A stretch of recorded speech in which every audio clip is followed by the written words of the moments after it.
I've heard it said that music is a universal language, and I think it's because music, without using words, transmits emotion. So a few months ago, I had the privilege of going to Oberkramer, Germany, to be a part of a Crossing Cultures fair. And when we were there, they had set up this amazing circus tent with inflatable bounce houses, and they had food and foosball and all these great things for the different refugees living nearby to come and meet each other. And when we showed up, I had assumed that the refugees are all probably from Syria, they probably all can communicate and get along, but I didn't realize that there were people who had fled from countries like Iran, from Pakistan, from Afghanistan, and Syria and other parts of Africa and the Middle East, and they didn't even speak the same language.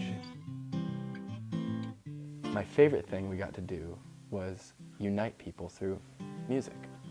And the three main ways that happened, first was I got to have a guitar with me. And so I got to sit down with some people and teach them a few chords on the guitar. Sometimes I would be the left hand and they would be the right. Sometimes I would play and then I'd pass it off. And a lot of them just liked hearing this music. Another really cool thing that happened was there was this little boy, and he was about 10 years old, and his name was Rareb. Rareb is from Syria, and his mom's an English teacher, so he speaks English, now German, and of course Syrian. So he was telling me that he really wanted to learn how to play the harmonica. So I was like, okay, I'll go into town, I'll try to find you a harmonica. And I searched high and low, and I finally found 2 harmonicas, one for him and one for me. And I brought it back to him, and I explained to him what the harmonica did in American music history, how it played the role of being able to communicate the blues, the music that was birthed out of hardship. And I told him there were people that had to leave other countries and come to America, and they were going through a lot of hurt, and they got something like this, and they were able to play out their sorrows. And so he looks at me and he goes, "So the blues is a feeling?" I said, "Yes, you are a very smart kid." And so we got to play the blues with harmonica, we played a little guitar, and then we learned a little jazz song, Blue Skies, which is all about, finding happiness in the midst of life.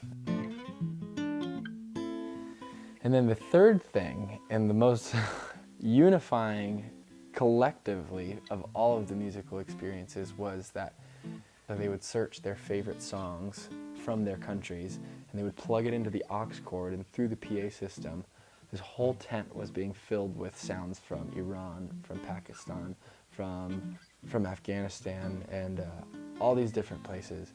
And on the first night, they would play their music, and only the people from that country would be dancing.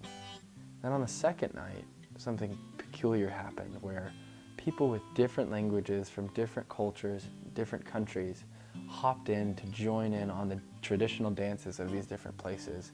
And so this room was filled with people who had all experienced really terrible tragedies, but in those moments, it was all wiped away as they were hearing music and dancing together. And music united people in a really incredible way that even language couldn't. When people hear music, no matter where they're from, they recognize that their body is wanting to start moving to a beat, and they can all get in on that. There's something buried inside of the mind of every person that just needs to dance sometimes. For me in my life, music has helped me to get through a lot of really hard times, and the fact that I was able to share that with other people through guitar, harmonica, and dancing was such a gift and such a privilege. Yeah.